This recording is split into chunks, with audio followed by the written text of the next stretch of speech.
Quotations from myself, segment 52, quotation number 650. An intellectual notion of paradise is as far removed from that of an ordinary man as their respective ideas of what constitutes the most perfect happiness in this earthly life. For each is looking in hereafter what he is lacking now. Thus, an Aristotelian scholar, Thomas Aquinas, following the long philosophical traditions, envisioned paradise as the everlasting beholding, spiritually and not physically, of course, of God, who is the truth, the knowledge, and the wisdom, which is quite natural for any genuine intellectual to consider as the ultimate bliss. On the other hand, Muhammad, though a prophet, but in all other respects an ordinary man, a trader and a warrior, had created a practical, almost utilitarian religion with a paradise to match. To him it was a land in which there would be no suffering and the complete satisfaction of bodily desire. The righteous will enter into pleasure of heaven, feasting, brilliant garments, sweet scents, music and enjoyment of delights of the black-eyed daughters of paradise, all eternal virgins, just for any average man had such a hard time to find in this life. In our time, the similar divergence of views on what socialism, the modern version of paradise, might bring exists between two main groups of its adherents: the poor, that relatively speaking, university-educated intellectuals, and the working-class member of the trade unions. The rich, educated or not, needless to say, do not spend much time thinking about paradise, heavenly or otherwise. They keep themselves busy by spending money, and the more the merrier. So when asked what he would like to have in an ideal society, besides such standard demands as full and secure employment, decent housing, extensive and free social services, etc., an average intellectual would probably list the things like foreign travels, unlimited by high ticket prices, access to cultural events like symphony concerts, opera, dramas, etc.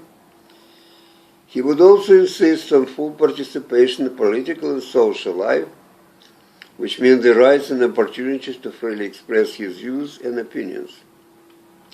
And he or she usually has a lot of them, and on almost any conceivable subject. And not only to express, but also to be heard, to have his views and opinions respected and taken into consideration. Confronted by the same question at first, an average member of the working class most likely would know what to say, because as a practical person he ordinarily does not indulge in such idle hypothesizing. But if pressed harder, he would probably include into his wish list most of the things which the so-called rich already have. That is, big, expensive house, a luxury car or several of them, perhaps a yacht, vacation in Bahamas, and other current symbol of prosperity and status, which would take too much space to enumerate. And he would certainly prefer baseball, football, or hockey game to a symphony concert. Even the wanted participation in the political life, a working class person would consider only as the means to get what has been described above, and not as opportunity to self-expression, so much cherished by intellectuals. Those understandable differences between the two groups as great as they are, would not be so difficult to reconcile had each group treated with respect and aspiration of the other. Unfortunately, this is not the case.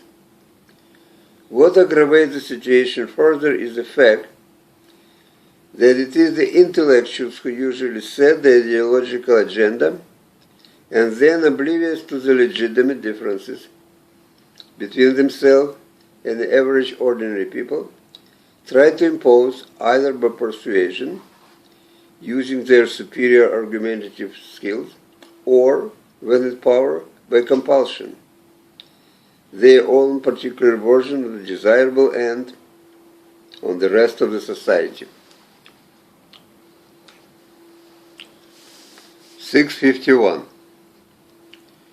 In this time of ours, when de-victimization is all the rage, and when hardly a day passes by without the discovery of yet another species of inhumanity of man to man, or, as some would insist, of men to women, more and more people step forward to declare themselves to be a victim of one or another type of abuse: sexual, psychological, sexual, physical, psychological, marital, racial, etc.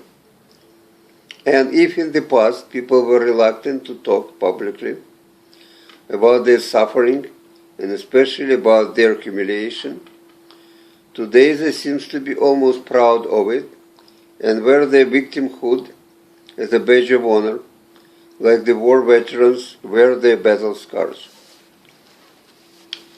As a result, they are getting the increasing amount of sympathy and understanding, and without question, deservedly so. Yet another problem seems to arise because of that. Since the public in general has apparently a limited capacity for paying attention to somebody else's predicaments, it's becoming more and more difficult to have people to listen to one unless he or she can stake a claim to some kind of victimhood. But since the attention of others is one of our basic needs, witness the children who often cry for no other reason but just to remind everybody of their existence. Some people who are, for whatever personal reasons, particularly hungry for attention, would resort, in order to get it, to borrowing, so to speak, or appropriating somebody else's victimization. And though it's hard to blame the people who do such things, the consequences are as regrettable as they are predictable. The genuine victim became suspect. Eventually it led to a general debasement and evaluation of the whole phenomenon of the real abuse and victimization, which is just the opposite of what the process of de-victimization was supposed to accomplish. 652.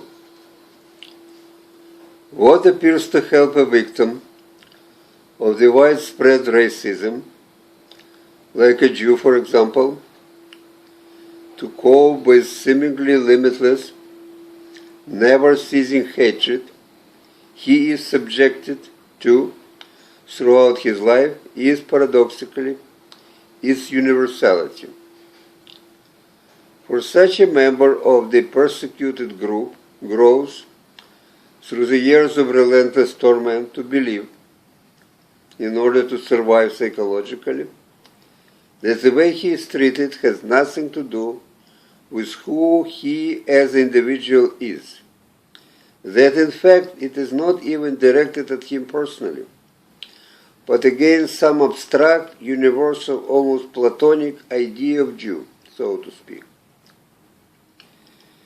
Having gradually or wrongly arrived at such a supposedly comforting conclusion, he then goes through his life trying to prove to everybody, but mainly to himself, that he has absolutely nothing in common with this universal and universally hated Jew.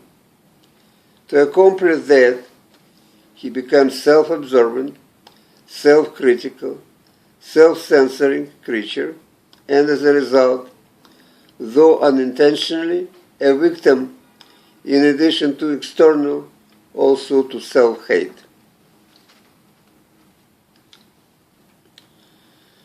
(653) Each one of us is born with a powder keg in his belly. Some use it sparingly, in small portions, throughout their lives, causing a lot of little outbursts, which, though like fireworks could be sometimes quite noisy, are essentially harmless to everybody, including the carrier. But others, luckily not too many, save all of it for one big explosion, which destroyed not only them, but also those close enough to be hurt. 654. I have read Plato, but have not become an idealist. I have read the New Testament, but have not become a Christian. I have read Lenin, but have not become a communist.